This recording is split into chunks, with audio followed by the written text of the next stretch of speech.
Guys स्वागत है आप सभी का हमारा आपके चैनल पे एटमिक्स में।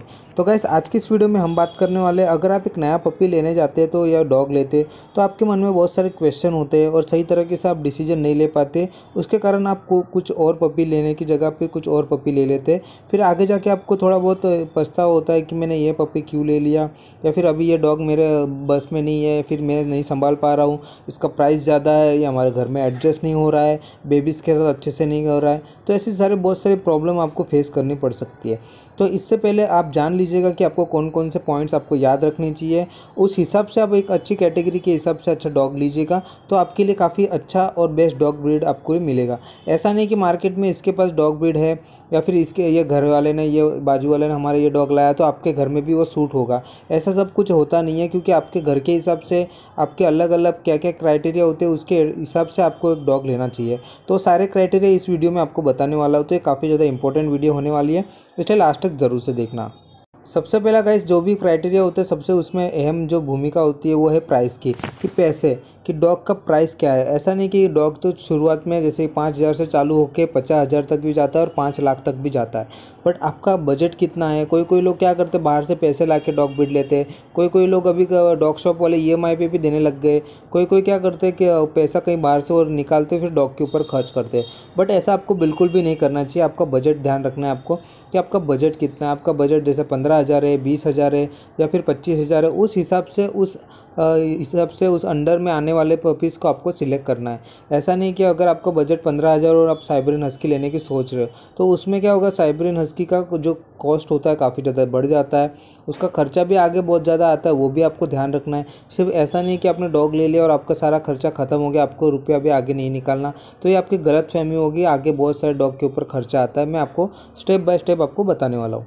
दूसरा उसके साथ साथ आता है कि घर, आपका घर कैसा है। आपका घर एक जैसे कि स्मॉल टाइप का है, लार्ज टाइप का घर है, आपका बड़ा है 2 BHK 3 BHK, या फिर आपके घर फार्म हाउस है या फिर गांव में रहते हो खुली जगह है, तो आपके घर के हिसाब से आपके स्पेस हो उस हिसाब से आपको डॉग हमेशा ख़रीदना चाहिए। ऐसा नहीं कि अगर आपका घर 2 BHK और आप एकदम बड़ा सेंट बर्नार्ड डॉग ब्रीड ले रहे हो या फिर ग्रेट डैन डॉग ब्रीड ले रहे हो तो वो आपके घर में एडजस्ट ही नहीं होगा। पपी है, पपी के हिसाब से आप एडजस्ट कर सकते हो, बट आपको ध्यान रखना है कि पपी हमेशा एडल्ट होता है। थोड़े दिन जाने के बाद वो डॉग ब्रीड बड़ा होता जाएगा, साइज़ बड़ा होती जाएगी, फिर आपके घर में एडजस्ट बिल्कुल भी नहीं होगा। और बहुत सारे डॉग ब्रीडर या डॉग फिर ऑनर क्या करते हैं कि ऐसे पपी किसी और को दे देते हैं, तो उसके कारण पपी भी डिस्टर्ब हो जाता है, आपका घर भी डिस्टर्ब हो जाता है, और ख़ास करके पपी के माइंड के ऊपर काफ़ी ज़्यादा बुरा असर होता है। इसलिए आपके घर के हिसाब से आपको बिल्कुल पपी लेना चाहिए। जो अगला आता है वो है कि ग्रूमिंग का खर्चा। ग्रूमिंग का खर्चा काफ़ी ज़्यादा मायने रखता है। ग्रूमिंग या फिर बोल सकते हैं एसेसरीज या फिर मंथली कॉस्ट आप बोल सकते हैं। इसमें क्या होता है कि कोई डॉग का जो जैसे कि मंथली खर्चा कितना तो वो कैलकुलेट इसमें हम करते हैं। जैसे कि ग्रूमिंग का खर्चा कोई डॉग के ऊपर लॉन्ग हेयर वाले हो तो उसके ऊपर ज़्यादा आता है, कोई ज़्यादा खाता है डॉग ब्रीड तो उसके ऊपर फूड का ऊपर ज़्यादा खर्चा आता है, कोई डॉग ब्रीड ज़्यादा बीमार होता है तो उसका हेल्थ के ऊपर आता है खर्चा।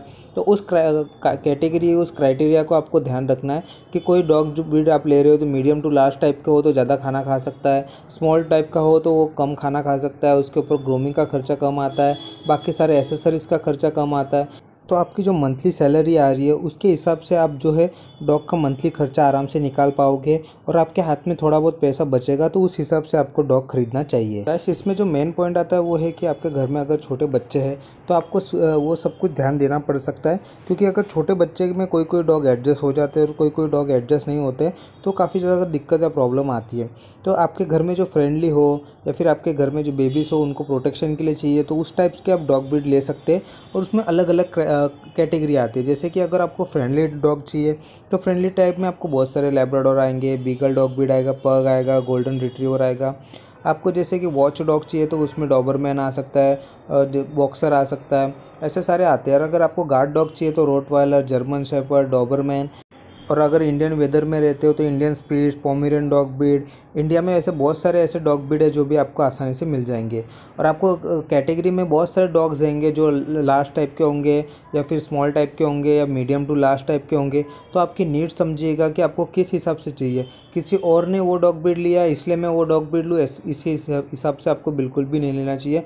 बहुत सारे लोग एक्सपेंसिव डॉग ब्रीड लेते, चाव चाव लेते, हस्की लेते, बट उनका मंथली कॉस्ट अच्छा खासा वो एडजस्ट कर पाते, उनके घर में में एसी है, उनके बिजनेस है, उनके पास पैसे आ रहे हैं, इसलिए वो डॉग को अच्छा खासा मेंटेन भी रखते हैं। कई कई डॉग बाहर से ग्रूमिंग कराते हैं, लोग ऑनर होते हैं, डॉग ऑनर बाहर से ग्रूमिंग कराते हैं, उनको नहलाते भी है, तो उनके पास उतना पैसा होता है। आपके पास उतना पैसा नहीं है कि आप इतना डॉग के ऊपर खर्च कर सको, तो ध्यान रखना है आपको अच्छा जो कम कॉस्ट वाले डॉग ब्रीड हो, जो आपके घर के हिसाब से, आपके खास करके जो आपकी सैलरी आ रही है उसमें अच्छे से खासा बजट में बैठ रहा है, तो ऐसे डॉग ब्रीड आपको बिल्कुल भी लेना चाहिए। बहुत सारे लोग क्या करते हैं, एक से ज़्यादा डॉग ब्रीड लेते हैं कि हम एक साथ 2 डॉग ब्रीड ले फिर उनको पाल सकते हैं, तो ऐसा नहीं हो सकता। उनका मंथली कॉस्ट भी बढ़ जाएगा, आपका कॉस्ट भी बढ़ जाएगा, और आपको उसकी ज़रूरत है कि नहीं वो पहले आपको ध्यान देना है। इसके साथ साथ अगर आप ट्रैवलिंग ज़्यादा करते हो तो आपको ऐसे छोटे साइज़ के डॉग ब्रीड अच्छे होते हैं कि आसानी से आप ले जा सकते हैं एक जगह से दूसरी जगह। बड़े डॉग घर में अकेले नहीं रहते, बार्क करने लगेंगे, वॉल करने लगेंगे, वो बिल्कुल भी अकेलापन नहीं महसूस करते, तो रोने लग जाते हैं। तो ध्यान रखना है आपको घर में कोई ना कोई मेंबर होना ज़रूरी है। डॉग लेते हैं तो 2 बार विचार कीजिएगा, सोचिएगा, आपके हिसाब से जल्दबाजी में बिल्कुल भी आप डॉग ना ले। आप फर्स्ट टाइम हो, सेकंड टाइम हो या थर्ड टाइम डॉग ओनर हो, तो उस हिसाब से डिसीजन लेके अच्छे से सोच के आपके नीड के हिसाब से, आपके घर के हिसाब से, आपके फैमिली के हिसाब से आपको डॉग लेना है। तो गाइस आशा करता हूँ आपको वीडियो अच्छी लगी तो लाइक शेयर जरूर कीजिएगा, चैनल को सब्सक्राइब नहीं किया तो सब्सक्राइब जरूर से कीजिएगा।